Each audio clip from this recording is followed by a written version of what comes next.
Ito po yung pagbabarnisan natin ulit. Ito po ay sofa bed.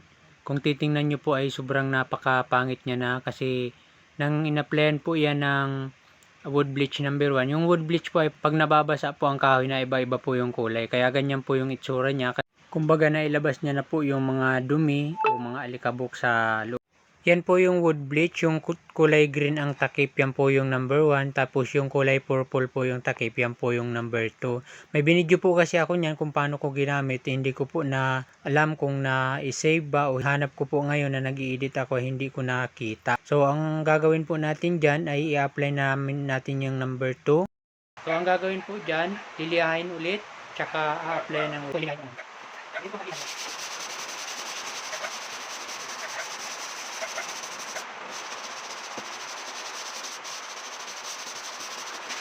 Kung bakit po tayo nagagamit ng wood bleach para maging malinis po yung kahoy at lumabas po yung tunay na kulay niya. Kasi po yung mga kahoy minsan po may mga dumi sa loob. Sinusukan niya po iyan pagka in-applyan na ng wood bleach kasi yung wood bleach po ay parang panghugas o may halong chemical po siya na parang asido. So nalilinis po masyado yung kahoy na kahit po medyo basa pa siya, nagiging okay siyang barnisan kasi parang naisusukan niya kahit yung tubig ng kahoy. Ayan, i-apply na po yung wood bleach na number 2. So pag wood bleach number 2 po yung gamit, dapat mayroon ka pong goggles para hindi po matilamsikan yung mata kasi medyo delikado po siya sa mata. Tapos magsuot ka rin po ng gloves na medyo makapal para hindi po matamaan o matilamsikan yung kamay mo kasi masakit po siya sa kamay, parang nasusunog.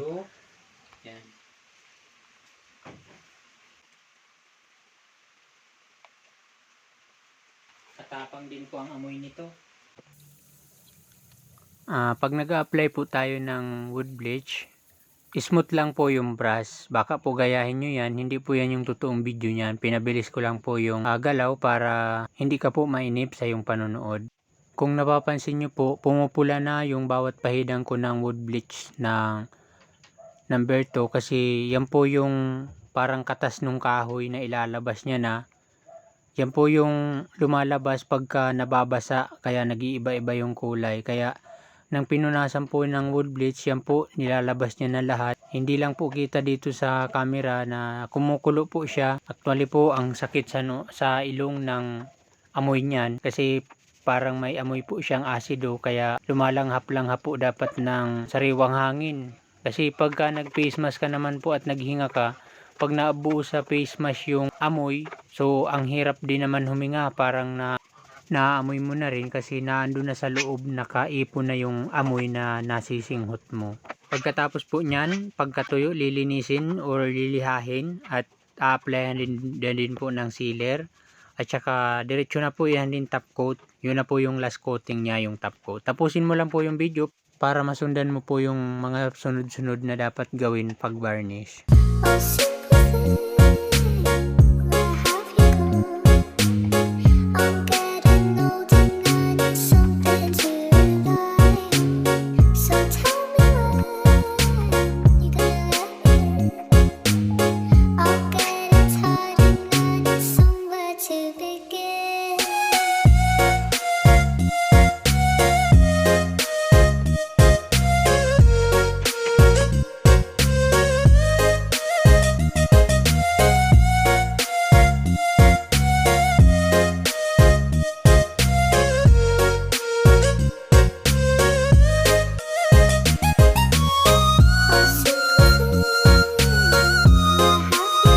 Ngayon po ang gagawin natin, kasi tuyo na siya, lilihain po muna yan at lilinisan. Ganito po yung gagawin dyan. Ito po yung liha. Yan. Pero dapat po, pag magliliha kayo ay dapat pino siya. Ganito.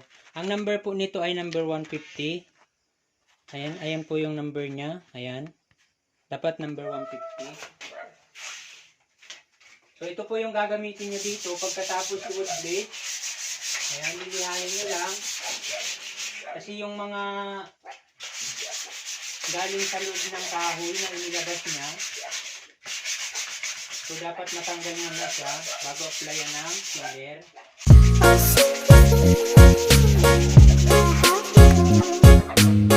I'm getting old and I need something natin ay magtitimpla tayo ulit. So ito ulit na sealer yung pagtitimpla natin. Ayan, lacquer sanding sealer. So pagka ganito po yung estimate nyo na yung gagamitin nyo ay kakapusin na siya, so magdadagdag na po kayo kasi pagka in-apply nyo ito tapos magtitimpla kayo ulit, so hindi na yan magpaparehas. Gagawin natin ay dadagdagan na natin siya na mas sumubra pa, wag lang magkulang. Kasi mahirap po pagka kinapush yung barnis tapos nagtitimpla ka tapos hindi na siya talaga magpaparehas. Magparehas man po siya, may mga pagkakaiba talaga na hindi na magandang tingnan. So ayan, ang gagamitin po natin ulit ay yung Ansayelo, tapos yung Rosena, to, tsaka yung black. Ito naman pong red, hindi ako nagamit dito kasi hindi na red yung kahoy. Siguro dito sa pinto magagamit. O ulitin ko lang po pala yung mga pangkahoy na tingting color. Yung kahoy po na pangtimplang kulay, ang tawag po sa kanila ay tingting color. Kasi baka po magbili kayo ng pangtimpla ng kulay sa ganitong varnish o kaya sa pangkahoy ay mabigyan kayo ng kulay na pang semento. Kasi sa semento po yung water base, ang tawag po sa kanya, mayroon din pong ganitong kulay na dilaw, mayroon din pong rosina, pero acry color po siya. Ito po kasing ganitong pangkulay na enamel, yung sa mga pangkahoy, katulad nitong panghalo dito sa varnish, ay dapat po ay tingting color kung magbibili kayo. So yan na, titimplahin na natin. Maganda yung Ansayelo, Rosina. Katulad lang kung ginawa ko kanina. Yan. Ayaw ko itong sundan kahit nasa bahay kayo. Kasi pagka magtitimpla po kayo ng hindi nyo talaga sigurado kung ano yung kulay na lalabas, huwag po kayo magtitimpla ng marami. So pagka nagustuhan nyo yung kulay, na ganun yung kulay gusto nyo tinitimplang, saka mo na lang siya gayahin. So ayan. Marami yata yung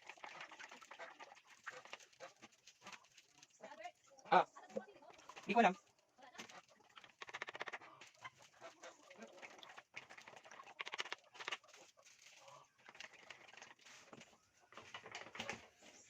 Isasalin ko na po siya rito kasi mas maganda po dito.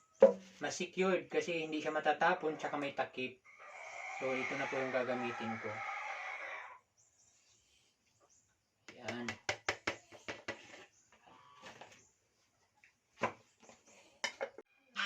Ayan, i-apply ko na po yung sealer. Titingnan natin kung pumarehas yung kulay dito sa una nating varnish.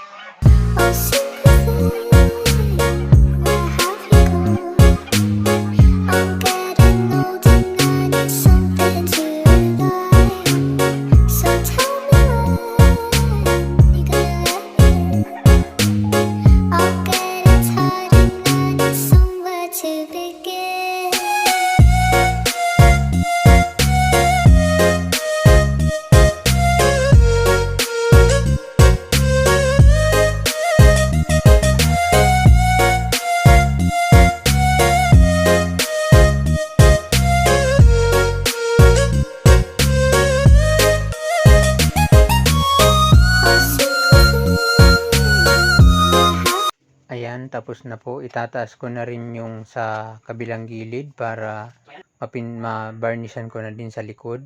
Hindi ko po pala na ipakita sa video yung pagbaba at pagtaas nung parang sandalan po baga niya. Na itaas na siya. Yan po yung sopa. Pagka binaba po yan, bed po yung tawag sa kanya. Kaya ang tawag po sa kanya ay sopa bed. Pagkatuyo po niyan, kaunting liha lang. Lilahin lang yung mga bukol-bukol, hapyaw lang na liha, hindi gaanong kagibatan yung kamay. After po nun, punas, tapos top coat po. Ang top coat po niyan ay polyurethane Hudson. Yun po yung top coat yan. May catalyst po yun pagka kayo po ay nagmi-mix.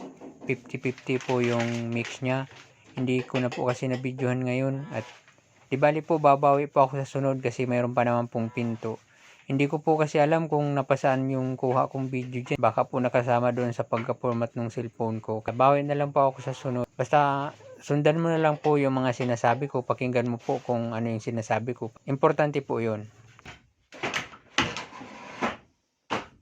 Yan, tapos na po yung sealer. Sealer pa lang po yan.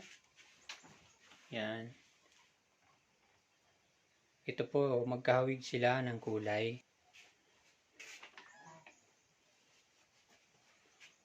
Kung napapansin nyo po, may mga mapurputla dyan. Ayan o. Ito. Yan. Ito. Ngayon po, titimplahan ko po sila ng kulay na magpaparehas siya dito. Kasi yan yung karamihan. Kakaunti lang silang iba yung kulay. So, ang gagawin natin dyan, magtitimpla tayo ulit ng kaunti lang para dyan sa kanila. Para makahabol sila. Tapos sila lang yung pupunasan, hindi nalalahatin.